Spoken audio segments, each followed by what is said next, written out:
Hi friends, welcome back to day 25, 30-day study plan of laboratory assistant 10th mains examination. നാളെയാണ് day 25. അപ്പോൾ day 25-ൽ നമ്മൾ പഠിക്കേണ്ട കാര്യങ്ങൾ എന്തൊക്കെയാണ്? മാത്സ്, ഇംഗ്ലീഷ്, മലയാളം പതിവ് പോലെ മെം സീരീസ് കണ്ടിന്യൂ ചെയ്യാം. പ്രയാണം ഇന്നലകളിലൂടെ എന്ന ടെലഗ്രാം ചാനലിലെ മെം സീരീസാണ് കണ്ടിന്യൂ ചെയ്യേണ്ടത്. എക്സാം വരെ ഇനി മാത്സ്, ഇംഗ്ലീഷ്, മലയാളത്തിൻ്റെ കേസിൽ നിങ്ങൾ മെം സീരീസാണ് ചെയ്യേണ്ടത്. മെം സീരീസ് ചെയ്യുമ്പോൾ അതിൽ നിന്ന് നമുക്ക് കിട്ടാത്ത ചോദ്യങ്ങൾ അത് ഏത് ഏരിയയിലാണെന്ന് നോക്കുക. ആ കിട്ടാത്ത ചോദ്യങ്ങൾ എന്തുകൊണ്ടാണ് കിട്ടാത്തത്, ആ ഭാഗം ബുദ്ധിമുട്ടുണ്ടെങ്കിൽ അതൊന്നും കൂടി എടുത്ത് റിവൈസ് ചെയ്ത് പഠിക്കുക. അങ്ങനെ ചെയ്യണം.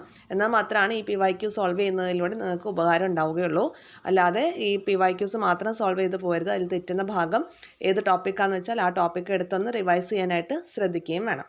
അപ്പോൾ ഈ പറഞ്ഞ കാര്യം സീരിയസ് ആയിട്ട് എടുക്കുക. അതുപോലെ കറണ്ട് അഫെയേഴ്സ് സെപ്റ്റംബർ ഒക്ടോബർ 2024 കാര്യങ്ങൾ റിവൈസ് ചെയ്യുക. ഓൾറെഡി നമ്മൾ പഠിച്ച കാര്യങ്ങളാണ്.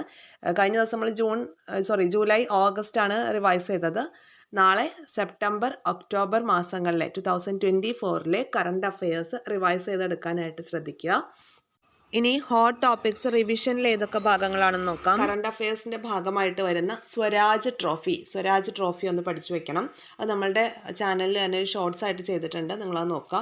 ജസ്റ്റ് ആ ഒരു ഓൾറെഡി പഠിച്ച കാര്യങ്ങളാണ്, നിങ്ങൾ അതൊന്ന് റിവൈസ് ചെയ്തെടുത്താൽ മതി. ഇത് ഇമ്പോർട്ടൻ്റ് ആയിട്ടുള്ള കാര്യമാണ്. അതിൻ്റെ റിവിഷനും കൂടിയാണ് പോകുന്നത്. പിന്നെ പ്രധാനപ്പെട്ട അവാർഡുകളും നമ്മൾ പഠിച്ചതാണ്. അതൊക്കെ ഒന്ന് റിവൈസ് ചെയ്തെടുക്കുക. സാഹിത്യവുമായി ബന്ധപ്പെട്ടിട്ടുള്ള കാര്യങ്ങൾ. ഇനി മലയാളത്തിൽ തൂലികാനാമങ്ങളാണ് നോക്കേണ്ടത്. മലയാളം തൂലികാനാമങ്ങൾ, ഇമ്പോർട്ടൻ്റ് ആയിട്ടുള്ള തൂലികാനാമങ്ങൾ നോക്കുക കേട്ടോ. തൂലികാനാമങ്ങളുമായി ബന്ധപ്പെട്ടിട്ടുള്ള ഒരു വീഡിയോയും നമ്മൾ ചെയ്തിട്ടുണ്ട്. അത് കണ്ടാലും മതി. ഓക്കെ. അതുപോലെ റിവിഷൻ ചെയ്യേണ്ട 2 ടോപ്പിക്കാണ് മനുഷ്യാവകാശ കമ്മീഷനും വനിതാ കമ്മീഷനും. മനുഷ്യാവകാശ കമ്മീഷൻ, ദേശീയ മനുഷ്യാവകാശ കമ്മീഷൻ, സംസ്ഥാന മനുഷ്യാവകാശ കമ്മീഷൻ. അതുപോലെ ദേശീയ വനിതാ കമ്മീഷൻ, സംസ്ഥാന വനിതാ കമ്മീഷൻ എന്നീ 2 കമ്മീഷനുകളെ കുറിച്ച് കൂടി നിങ്ങൾ റിവൈസ് ചെയ്തെടുക്കുക. ഇനി അടുത്തത് ഹോട്ട് ടോപ്പിക്സിൽ നിങ്ങൾ പഠിക്കേണ്ടത് ബയോളജിയിലെ ശ്വസന വ്യവസ്ഥയും ദഹന വ്യവസ്ഥയുമാണ്. സിലബസിൽ നമുക്ക് മനുഷ്യ ശരീരവുമായി ബന്ധപ്പെട്ട പൊതുവായിട്ടുള്ള അറിവുകളെന്ന് കോമൺ ആയിട്ട് തന്നിട്ടുള്ളൂ. സെപ്പറേറ്റ് ഓരോ വ്യവസ്ഥകളൊന്നും എടുത്ത് പറഞ്ഞിട്ടില്ല. നിങ്ങൾ ബയോളജിയിലെ ശ്വസന വ്യവസ്ഥയും ദഹന വ്യവസ്ഥയും സെപ്പറേറ്റ് ടോപ്പിക്കായിട്ട് എടുത്തു വെച്ച് ഈ ഹോട്ട് ടോപ്പിക്സിൻ്റെ അണ്ടറിൽ പഠിക്കണം.